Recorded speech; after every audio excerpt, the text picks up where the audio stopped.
Hi hello.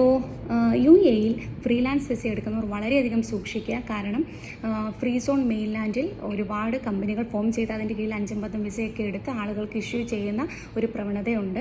അപ്പം ഇങ്ങനെ നമ്മൾ എടുക്കുമ്പോൾ നമ്മുടെ ഈ വിസ ക്യാൻസൽ ചെയ്യാനോ റിന്യൂ ചെയ്യാനോ പോകുമ്പോഴായിരിക്കും നമ്മൾ ഒരുപാട് ബുദ്ധിമുട്ടുകൾ നേരിടേണ്ടി വരുന്നത്. അപ്പോഴായിരിക്കും നമ്മൾ മനസ്സിലാക്കുന്നത് ഈ കമ്പനി ബ്ലാക്ക് ലിസ്റ്റിൽ കിടക്കുന്ന കമ്പനിയാണെന്നുള്ളത്. അങ്ങനെ ഈ കമ്പനി ബ്ലാക്ക് ലിസ്റ്റിൽ വരാനുള്ള കാരണങ്ങൾ എന്തൊക്കെയാണെന്ന് വെച്ച് കഴിഞ്ഞാൽ, കൂടുതലും ഫ്രോഡുലൻ്റ് ആക്ടിവിറ്റീസിൽ ഇൻവോൾവ് ആകുക, അതല്ലാന്നുണ്ടെങ്കിൽ ഒരുപാട് ലേബർ കംപ്ലയിൻറ്റ്സ് ഈ കമ്പനിയുടെ പേരിൽ വരിക, മാത്രമല്ല ബൗൺസ്ഡ് ആയിട്ടുള്ള ചെക്ക് ഇഷ്യൂ ചെയ്തു, ഗവൺമെൻറ് ഫീസ് അടച്ചില്ല, അങ്ങനെ തുടങ്ങിയ നിരവധി കാരണങ്ങൾ കൊണ്ട്, അല്ലെങ്കിൽ ട്രേഡ് ലൈസൻസ് റിന്യൂ ചെയ്തില്ല, ഇങ്ങനെ തുടങ്ങിയ കാരണങ്ങൾ കൊണ്ടായിരിക്കും ഒരു കമ്പനി ബ്ലാക്ക് ലിസ്റ്റിൽ വരുന്നത്.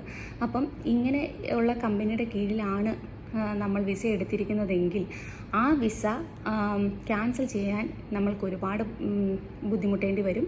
അപ്പം ഫ്രീ സോൺ അതോറിറ്റിയിലൊക്കെ ആണെങ്കിൽ ഡയറക്റ്റ് നമ്മൾ പോയി റിക്വസ്റ്റ് ലെറ്ററൊക്കെ എഴുതി കൊടുത്ത് എക്സ്ട്രാ ചാർജും പേ ചെയ്തിട്ടായിരിക്കും ക്യാൻസൽ ചെയ്യാൻ സാധിക്കത്തുള്ളൂ. അപ്പം മെയിൻലാൻഡ് ആയിക്കോട്ടെ ഫ്രീ സോൺ ആയിക്കോട്ടെ, ഫ്രീ സോണൊക്കെ ആണെങ്കിൽ തന്നെ ആളുകൾ പറയും 100% ഓണർഷിപ്പ് നിങ്ങൾക്കാണ്, NOC തരും, അങ്ങനെ ഒരുപാട് വാഗ്ദാനങ്ങളൊക്കെ തന്നിട്ടായിരിക്കും. അല്ലെങ്കിൽ നിങ്ങൾക്ക് ബാങ്ക് അക്കൗണ്ട് എടുക്കാം, ലൈസൻസ് എടുക്കാം, ഡ്രൈവിംഗ് ലൈസൻസ് എടുക്കാം എന്നൊക്കെ പറയും. അതൊന്നും ഇല്ലെന്ന് പറയുന്നില്ല. പക്ഷേ നിങ്ങൾ ഫ്രീലാൻസ് വിസ എടുക്കുമ്പോൾ അത് മെയിൻലാൻഡ് ആണെങ്കിലും ഫ്രീ സോൺ ആണെങ്കിലും പ്രോപ്പറായിട്ടുള്ള ഒരു എൻക്വയറി ആ കമ്പനിയെക്കുറിച്ച് നടത്തിയതിന് ശേഷം മാത്രം വിസ എടുക്കുക. അല്ലെങ്കിൽ പിന്നീട് അത് ക്യാൻസൽ ചെയ്യുന്ന സമയത്തോ റിന്യൂ ചെയ്യുന്ന സമയത്തോ ഒരുപാട് ബുദ്ധിമുട്ട് അനുഭവിക്കേണ്ടി വരും.